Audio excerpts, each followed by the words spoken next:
சிவாய நமஹ. முப்போதும் திருமேனி தீண்டும் ஆதிசைவர்கள் குலத்தில் சுந்தரமூர்த்தி சுவாமிகளினுடைய வழி தோன்றல் அடியார்க்கு அடியன் சந்தோஷ் திரிமேனி சிவாச்சாரியார். நெக்ஸ்ட் ஜென் நேயர்கள் அனைவருக்கும் அன்பான வணக்கம். நாம் இந்த பதிவில் உங்களுடைய ராசிக்கு மார்ச் மாதம் 2025 எந்த மாதிரியான பலன்கள் அப்படிங்கிறத பார்ப்போம். அதற்கு முன்பாக இந்த மாதத்தில் எந்த மாதிரியான கோச்சாரங்கள் நடந்து கொண்டிருக்கிறது, எந்த மாதிரியான இந்த கிரக சஞ்சாரங்கள் அப்படிங்கிறத கொஞ்சம் முதல்ல கவனிச்சுப்போங்க. முதல்ல நம்மளுடைய ராசி கட்டத்தை பார்த்தீங்க அப்படின்னா, இந்த மாதம் முழுவதுமே குரு பகவான் ரிஷபத்தில் இருக்கார். அதே போல் செவ்வாய் பகவான் பார்த்திங்கன்னா மிதுன ராசியில் தான் சஞ்சாரம் செய்கிறாரு. அதே போல் கேது பகவான் கன்னி ராசியில் சஞ்சாரம் செய்கிறாருங்க. அதே போல் சூரிய பகவான் ஆரம்பத்தில் முதல்ல கும்பத்தில் இருக்கார். சனி பகவானும் அதே இடத்துல, சனி பகவான் அதே கும்பராசியில் மட்டும்தான் இந்த மாதம் முழுவதுமே இருக்காருங்க. சந்திரன் இருக்கார். சந்திரன் பகவான் பார்த்திங்கன்னா 2.5 நாளுக்கு ஒரு முறை அவர் சஞ்சாரத்தை மாற்றிக்கொண்டே போயிடுவார். இப்போ அந்த சூரிய பகவான் பார்த்திங்கன்னா இம்மாதம் 15ஆம் தேதி வெள்ளிக்கிழமை அவர் என்ன பண்ணுறார் அப்படின்னா, கும்பராசியிலேருந்து மீன ராசிக்கு பயிற்சி ஆகிடுவார். இந்த மீன ராசிக்கு பயிற்சி ஆகிறது அப்படிங்கிறது தான் நாம் என்ன சொல்லுவோம்னா பங்குனி மாதம் அப்படின்னு சொல்கிறோங்க. ஆக இந்த பங்குனி மாதம் அப்படிங்கிறது என்னன்னா, சூரிய பகவான் கும்பராசியிலேருந்து மீனராசிக்கு சஞ்சாரம் பண்ணி மீனராசியிலே இருக்கக்கூடிய காலம்தான் பங்குனி மாதம் அப்படின்னு பேர். அதனால் இந்த 15ஆம் தேதி சூரியனுடைய பயிற்சி நடக்க போகுது. சரி, அதே மாதிரி மீனத்தில் பார்த்தீங்க அப்படின்னா புத பகவானும் சுக்கிரன் ராகு ஆகிய 3 கிரகங்கள் முதல்ல இருக்குது. இதில் என்னென்ன ஈவெண்ட் நடக்குது அப்படின்னு பார்த்தீங்க அப்படின்னாங்க, முதல்ல இம்மாதம் மார்ச் மாதம் 4ஆம் தேதி செவ்வாய்க்கிழமை பார்த்தீங்க அப்படின்னா சுக்கிர பகவான் வக்ரகதியை மாற்றிக்கிறாரு. அவர் நேர்கதியில் தான் எப்போது இப்போ போயிட்டுருக்காருங்க. அவர் என்ன செய்கிறார் அப்படின்னா ரெட்ரோகிரேட் அப்படிங்கிற ஒரு மோஷனை மாற்றிக்கொள்கிறார். அப்போது முன்னோக்கி போய் கொண்டிருப்பவர் அப்படியே பின்னோக்கி வர ஆரம்பித்து விடுவார். அதே மாதிரி 9ஆம் தேதி மார்ச் மாதம் 9ஆம் தேதி ஞாயிற்றுக்கிழமை புத பகவானும் வக்ரத்தை மாற்றிக்கொள்கிறார். அந்த புத பகவானும் மாற்றிக்கிறாரு.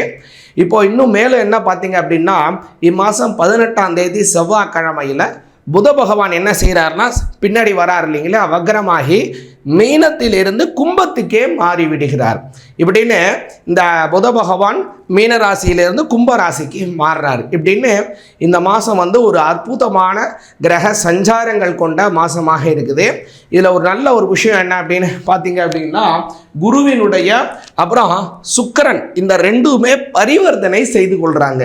இப்போ இந்த குரு சுக்கிரனுடைய பரிவர்த்தனைங்கிறது இந்த மாதம் ரொம்ப ஒரு அற்புதமான மாதமாக இருக்குதுங்க. ஏன் அப்படின்னா, குரு பகவான் அப்படிங்கிறவர் தேவர்களுக்கெல்லாம் குருவாக இருக்கிறவர், சுக்கிரன் அப்படிங்கிறவர் அசுரருக்கெல்லாம் குருவாக இருக்கிறவர். 2 பேருக்குமே எப்போதுமே ஆகவே ஆகாது. ஆனால் 2 பேருக்கும் இப்போ என்ன ஒரு உடன்படிக்கை அப்படின்னா, என்னுடைய வேலையை நான் உன்னுடைய வேலையை நான் செம்மையாக செய்கிறேன், என்னுடைய வேலையை நீ செம்மையாக செய்ய வேண்டியது அப்படிங்கிற உடன்படிக்கையில் ஒரு சமரசமான முறையில் கிரக பரிவர்த்தனா யோகத்தை தராங்க. இது எப்படியெல்லாம் உங்களுக்கு இம்பாக்டை கொடுக்குது, இந்த மாதம் உங்களுக்கு என்னென்ன ஏற்றங்கள் தருது, எதெல்லாம் நீங்கள் கவனமாக இருக்கணும், எதை செய்தால் உங்களுக்கு மேலும் நன்மைகள் கிடைக்கும் அப்படிங்கிறத விலாவரியாக பார்ப்போம். கடகராசிக்கு உண்டான கடகராசியாகிய உங்களுக்கு இந்த மார்ச் மாதம் 2025 என்ன பலன்கள் அப்படிங்கிறத கொஞ்சம் தெளிவாக பார்ப்போங்க. இந்த மாதம் சாதகமான பல விஷயங்கள் உங்களுக்கு இருக்குது, கவனத்தில் கொள்ள வேண்டிய விஷயங்களும் பல இருக்குது கடகராசிக்காரங்களுக்கு. முதல்ல இந்த மாதம் உங்களுக்கு பெரிய சாதகம் அப்படின்னு பார்த்தீங்கன்னா, கடகராசிக்கு 11ஆம் பாவத்தில் இருக்கக்கூடிய குரு பகவான், குரு 11ல் போயிருக்காரு. அது உங்களுக்கு ஒரு பெரிய சாதகம் அப்படின்னு சொல்லலாம். இது ஒரு பெரிய ப்ளஸ் உங்களுக்கு. அதனால் இந்த குரு 11ல் போகக்கூடிய குரு பகவான் பார்த்தீங்க அப்படின்னா கடகராசிக்காரங்களுக்கு 6ஆம் பாவத்திற்கு உடையவர். 6ஆம் பாவங்கிறது என்னன்னா கடன், அதே போல் தேவையற்றபடியான வழக்குகள், சண்டைகள், சச்சரவுகள், அதே போல் உடல் ஆரோக்கியமின்மை, இது எல்லாமே 6ஆம் பாவம். இது எல்லாம் உங்களுக்கு தரக்கூடியவர் யார் அப்படின்னா குரு பகவான். ஆனால் அந்த குரு பகவான் இப்போ 11 போய் உட்காந்துருக்காரு. 11ங்கிறது லாபஸ்தானம், சுமூகமான ஒரு உறவுகள், ஜன சந்திகள் அப்படின்னு பல விஷயங்கள் இருக்குது. அப்போது அவர் நல்லது தரக்கூடிய இடத்துல போய் உட்கார்றதுனால இந்த மாதிரியான கெடு பலன்களை குரு பகவான் உங்களுக்கு தடை செஞ்சிருவார். கடன் சுமை இருந்தால் கண்டிப்பாக குறைஞ்சிரும். இல்லை யாருக்கும் உங்களுக்கும் ஒரு மனஸ்தாபம் இருக்குது, கொஞ்சம் பிரச்சனையாக இருக்குது, நமக்கும் அவங்களுடைய ஃபேமிலிக்கும் இல்லை நம்மளுக்கும் அவங்களுக்கும் தொழில் ரீதியாக அல்லது நமக்கும் அவங்களுக்கும் வேறு ஏதோ விஷயத்தை பகிர்ந்து கொள்வதிலே பங்காளி பிரச்சனை இந்த மாதிரிலாம் இருந்தாலும் கூட அது எல்லாமே மாறிடுங்க. ஏன்னா இந்த குரு பகவான் இப்போ 11ஆம் பாவத்தில் இருக்கிறது கடகராசிக்காரங்களுக்கு ஒரு பெரிய ப்ளஸ்ஸாக அமையுதுங்க. அடுத்ததாக இந்த மாதம் ஒரு பெரிய நன்மை என்ன அப்படின்னு பார்த்தீங்கன்னா, உங்களோட கடகராசியிலிருந்து 9ஆம் பாவத்தில் இருக்கக்கூடிய புத பகவான், சுக்கிர பகவான், ராகு பகவான் இது எல்லாமே 9ஆம் பாவத்தில் இருக்குது. சரி, இந்த 9ஆம் பாவத்தை பற்றி பார்க்கும்போது என்ன அப்படின்னு பார்த்தீங்க அப்படின்னா, உங்களுடைய தந்தையாரை குறிக்கக்கூடிய ஸ்தானம், அதே போல் இதுக்கு பித்ருஸ்தானம் அப்படின்னு பேர். அதே போல் முன்னோர்களினுடைய சொத்துக்களை குறிக்கக்கூடியது, பாரம்பரியத்தை குறிக்கக்கூடியது. அப்புறம் முக்கியமாக குலதெய்வ வழிபாடு. ஒரு நபருக்கு என்ன குலதெய்வம், இதுதான் இவருக்கு குலதெய்வம், இதைத்தான் வணங்கணும், இப்படித்தான் வணங்கணும், இந்த ஊரில் தான் இருக்குது அப்படிங்கிறத சொல்கிறது என்னன்னா ஒரு நபரினுடைய 9ஆம் பாவங்க. அந்த 9ஆம் பாவத்தில் பார்த்தீங்கன்னா 3 கிரகம் இருக்குது. அதில் புதன், சுக்கிரன், ராகு இது 3மே வலிமையான கிரகம் கடகராசிக்காரங்களுக்கு. ஏன்னா புத பகவானை பார்த்தீங்க அப்படின்னா உங்களுக்கு 3ஆம் பாவத்திற்கும் 12ஆம் பாவத்திற்கும் உடையவர், 3ஆம் பாவத்திற்கும் 12ஆம் பாவத்துக்கும் உடையவர் புத பகவான். சரி, சுக்கிர பகவானை பார்த்தீங்க அப்படின்னா உங்களோட 4ஆம் பாவத்திற்கும் 11ஆம் பாவத்திற்கும் உடையவர். முக்கியமாக இது எல்லாமே கவனிங்க. லாபஸ்தானம், மாத்ருஸ்தானம், அதே போல் ஜீவனஸ்தானம், அது மட்டும் இல்லாமல் நல்ல சகோதர தைரிய வீரியஸ்தானம் எல்லாமே முக்கியமான இடம்.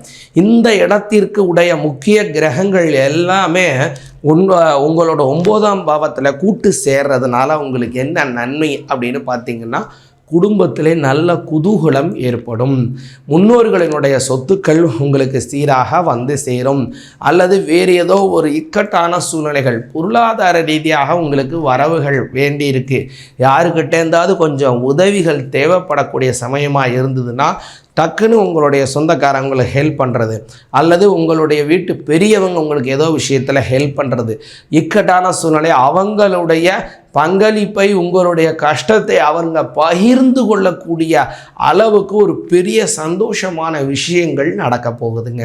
அதே மாதிரி இந்த மாதத்தில் நீங்கள் கவனத்தில் கொள்ள வேண்டிய விஷயங்களும் கொஞ்சம் நிறையா இருக்குங்க கடகராசிக்காரங்க. முதல் விஷயம் என்ன அப்படின்னு பார்த்தீங்கன்னா, அஷ்டமச்சனி. இந்த அஷ்டமச்சனி அப்படிங்கிறது உங்களுக்கு கடந்த ஒரு 4 வருஷமாகவே கடகராசிக்காரங்களுக்கு கொஞ்சம் சுணக்கமான சூழ்நிலை தான். ஏன்னா சனி பகவான் முதல்ல உங்களுக்கு கண்ட சனியை கொடுத்தாரு. அந்த கண்டக சனியாக இருக்கும்போதே கடகராசிக்காரங்களுக்கு ஒரு பிடி பிடிச்சிட்டாரு. அடுத்தது இப்போ அஷ்டமத்தில் உட்காந்துருக்காரு இல்லையா, மகா பிடி பிடிக்கிறாரு கடகராசிக்காரங்களுக்கு. அதனால் கொஞ்சம் தேவையற்ற செலவுகள், குடும்பத்திலே பண விரயங்கள், அதே மட்டும் இல்லை கொஞ்சம் சுகமாக செலவு செய்வோன்னு நினச்சாலும் கூட முடியாதபடி விரய செலவுகள் கொஞ்சம் அதிகமாக இருக்குது. கொஞ்சம் வைத்திய செலவுகளும் அதிகமாக போயிட்டுருக்குங்க கடகராசிக்காரங்களுக்கு. அதனால் சனி பகவானை வழிபாடு செய்யணும். இதில் சூரியன் அஷ்டமஸ்தானத்தில் இருக்கிறது ஓரளவுக்கு உங்களுக்கு பரவாயில்ல. 15ஆம் தேதிக்கு மேலே சூரியனும் பெயர்ச்சியாகி உங்களோட 9ஆம் பாவத்துக்கு போயிடுவார். அப்போ 2-9 சூரியன் சம்மந்தப்படுறதுனால ஒரு சம்பளம் ஒரு வேலை செய்யக்கூடியவங்களாக இருந்தாலும் சரி, அல்லது லாப நோக்குக்காக செய்யக்கூடிய வியாபாரியாக இருந்தாலும் சரி, நல்ல அபிவிருத்திகள் ஏற்படும். சரி, இப்போ அஷ்டம சனிக்கு என்ன செய்யலான்னு கேட்டிங்கன்னா, சனிக்கிழமை தோறும் சனி பகவானை வழிபாடு பண்ணுங்க. அதே மாதிரி அவருக்கு பிடிச்சது எள்ளு தீபம். அதே மாதிரி அவருக்கு ரொம்ப பிடிச்சமான ஒரு இலை அப்படின்னா வன்னி மரத்து இலை. அந்த வன்னி மரத்துக்கு சமி பத்திரம் அப்படின்னு பேர்.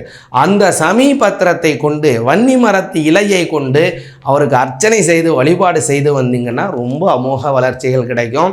அதுவும் இந்த மார்ச் மாதம் 2025 5 சனிக்கிழமை வருதுங்க. 1ஆம் தேதி, 8ஆம் தேதி, 15ஆம் தேதி, 22ஆம் தேதி, 29ஆம் தேதி அப்படின்னு 5 சனிக்கிழமை வருது. 5 சனிக்கிழமை தோறும் சனி பகவானுக்கு எள்ளி தீபம் ஏற்றுங்க. சமீ பத்திரம் அப்படின்னு சொல்லக்கூடிய வன்னி மரத்தை இலையினால் அர்ச்சனை பண்ணுங்க. வாழ்க்கையில் நல்ல முன்னேற்றம், குடும்பத்திலே நல்ல குதூகலம், மனதிற்கு சந்தோஷம், திருப்தியான வாழ்க்கை உங்களுக்கு அமையட்டும். சிவாய நமக. இப்போது நெக்ஸ்ட் ஜென் நேர்களுக்காக இப்போது உங்களுடைய ராசி பலனை இப்போ தெளிவாக பார்த்தோங்க. இப்போ நம்ம பார்த்த இந்த ராசி பலன் அப்படிங்கிறது உங்களுக்கு பூர்ணமாக கொடுக்க வேண்டிய ஒரு அமைப்பு உள்ளது. இருந்தாலும் உங்களுடைய ஜாதக ரீதியாக இது உங்களுக்கு சரியாக கிடைக்கல, இது கூட குறைச்சி இருக்குது அப்படின்னா ஏதோ ஒரு கிரகம் உங்களுடைய ஜாதகத்தில் கொஞ்சம் எதிர்வினை ஆற்றி கொண்டு இருக்கு அப்படிங்கிறத புரிஞ்சு கொள்ளுங்க. சரி, அது உங்களுடைய ஜாதகம் சார்ந்த விஷயத்தை அறிந்து கொள்ளணும், உங்களோட தனித்துவமான வளர்ச்சி சார்ந்த விஷயங்களை பேசணும் அப்படின்னா அடியனுடைய அந்த கீழ்காணும் நம்பருக்கு வாட்ஸ்அப் மூலம் தொடர்பு கொள்ளுங்க. சிவாய நமக.